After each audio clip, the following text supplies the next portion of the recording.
रसूलिहिल करीम अम्मा बाद। अस्सलामु अलैकुम वरहमतुल्लाहि वबरकातुह।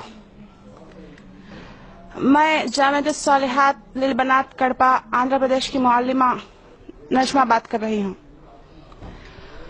आजकल जो इस्लाम में चार शादियों का जो मसला छिड़ा है, हिंदू मजहब के लोग जो 4 शादियों के बारे में नुक्ताचीनी करते हैं, कहते हैं कि गलत है, औरतों पर जुल्म है, तो उसके सिलसिले में मैं कुछ कहना चाहती हूँ, मेरी राय का इजहार करना चाहती हूँ।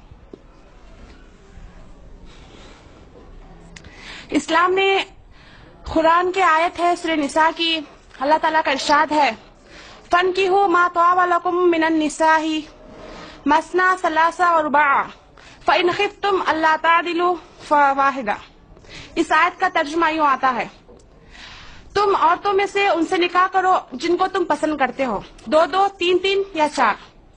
अगर तुम को ये डर हो कि तुम उनके दरमियान इंसाफ नहीं कर पाओगे तो एक ही पर इक्तिफा कर दो। तो देखिए, इस आयत में अल्लाह ताला मुसलमान मर्दों से कह रहा है कि जो औरतें तुमको पसंद हो, तुम उनमें से 2 या 3 या 4 तक के तुम शादी करो, तुम निकाह करो। इसमें अल्लाह ताला इजाजत दे रहा है, ना कि हुक्म दे रहा है। और कह रहा है आगे ये भी कि अगर तुम उनके दरमियान मुसावात, अगर तुम उनके दरमियान फैसला नहीं कर पाओगे, अगर उनके दरमियान इंसाफ नहीं कर पाओगे तो एक ही पर इक्तिफा कर लो। तो हमारे जो हिंदू भाई जो हम पर नुक्ताचीनी करते हैं, कहते हैं कि 4 शादियां तो औरतों पर जुल्म है। ये किस तरीके से जुल्म हुआ? ये जुल्म सरासर नहीं है। मैं इसके बारे में जो 4 शादियों का जो फायदा है तो इसके बारे में आपको समझाती जाती हूँ। अक्सर पैदा होने में जब मर्द औरत पैदा होते हैं तो दोनों की तादाद एक ही होती है, लेकिन जब वफात पाते हैं तो औरतों से ज्यादा मर्द की तादाद ज्यादा होती है। वजह ये बनी कि जो जंग में ज्यादा जाते हैं वो मर्द ही जाते हैं, जिसकी वजह से मर्दों का ही इंतकाल ज्यादा होता है। जैसा कि हम इस्लाम का नहीं बल्कि दुनिया ही का हिसाब पहले जंग अजीम को देखते हैं। जो जंग अजीम 1914 से 1918 तक हुई, उसमें 80 लाख मर्द इंतकाल हुए। उसमें सिर्फ 80 लाख मर्द सिर्फ फौजी इंतकाल हुए, और जो बाकी शहरी है उनका तो कोई हिसाब नहीं। और जो दूसरे जंग अजीम 1939 से 1945 तक हुई, उसमें 6.5 करोड़ मर्द जख्मी और माजूर हुए। तो अब इस जंग को कायद की जो कंट्री थी वो जर्मनी थी। तो उसकी हालत 1920 से 1940 तक ये बनी हुई थी कि उनमें से हर एक मर्द के मुकाबले में 3 औरतें निकाह को पहुंची हुई थी। 3 औरतों की उम्र निकाह को पहुंची हुई थी। अब जाहिर सी बात है कि मर्द 1 है और औरतें 3। अब बताइए, एक मर्द 1 से निकाह करेगा तो जो बाकी की 2 औरतें हैं वो कहाँ जाएंगी? वो 2 औरतों का क्या हाल होगा? या तो वो यूं ही कुंवारी बैठ जाएंगी, या तो वो दूसरे गैर शरई काम में, या तो गैर शरई कामों में लग जाएंगी, जिसकी वजह से वो औरत बर्बाद हो जाएंगे और हमारा जो समाजी निजाम है वो बिगड़ जाएगा। तो इस वजह से इस्लाम ने 4 शादियों का रिवाज बनाकर 4 शादियों की इजाजत देकर उन औरतों का ही भला किया है। अगर 4 शादियों का हुक्म ना देता, अगर 4 शादियों की इजाजत इस्लाम ना देता तो जो 2 बाकी औरतें हैं वो ऐसे ही कुंवारी रह जाएंगी, या तो गलत कामों की तरफ चली जाएंगी, या तो वो ऐसे ही रह जाएंगी। इस वजह से इस्लाम ने 4 शादियों का रिवाज बनाकर ये औरतों के लिए रहमत बनाया है, ना कि जहमत।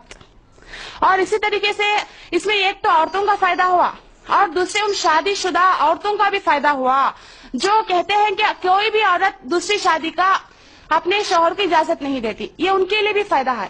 फायदा इस वजह से हुआ कि जब वो औरत, खुदा न खास्ता वो औरत ऐसी है कि जो किसी बीमारी की वजह से क्या उसको बच्चा वगैरह पैदा नहीं होता, तो मर्द को हक है कि वो तलाक दे और दूसरे से निकाह करे। अब मर्द क्या करेगा? तलाक देगा और दूसरे से निकाह करेगा। अब नुकसान किसका हुआ कि वो औरत तलाकशुदा हो गई, मुतल्लका हो गई, और उसको पालने और देखने वाला कौन बनेगा? تو اس کا حل اسلام نے یہ نکالا کہ اس عورت کو بھی رکھو، مرد کو حکم دیا کہ تم اس عورت کو بھی رکھو، اس کا جو انصاف ہے اس کے ساتھ انصاف کرو، جو نان و نفقہ ہے وہ نان و نفقہ بھی دو، اور تم دوسری عورت کو بھی تم پالو۔ تو کیا یہ عورتوں پر ظلم ہوا یا رحمت ہوئی؟ اگر صرف ایک طلاق، اگر ایک نکاح کی اجازت ہوتی تو وہ مرد طلاق دے دیتا اور دوسروں کو نکاح کر لیتا، لیکن اسلام نے 4 شادیوں کی اجازت دے کر مرد ہی کے لیے، عورت ہی کے لیے رحمت بنایا ہے، نہ کہ ظلم کیا ہے۔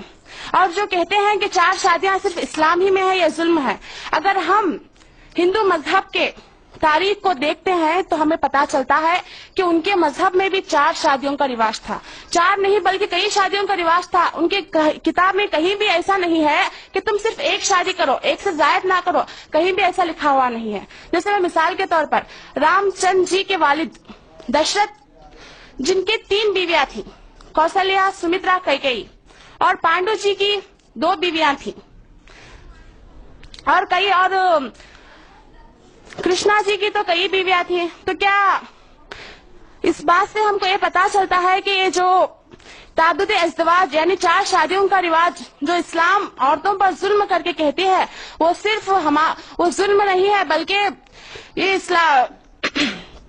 ظلم نہیں بلکہ عورتوں پر رحمت ہے۔ اور اگر دیکھا جائے تو دوسرے مذاہب میں بھی اس کا رواج ہے، اور دوسرے مذاہب کے بڑے بڑے لوگ بھی 4 شادیوں، ایک سے زیادہ شادیاں کیا کرتے تھے۔ تو بولنے کا مقصد یہی ہے کہ جو نکتہ چینی اسلام پر کرتے ہیں کہ 4 شادیوں کا اجازت مرد کو دے کر عورت پر ظلم کیا جا رہا ہے، یہ ظلم نہیں ہے بلکہ عورت ہی کے لیے ایک رحمت ہے۔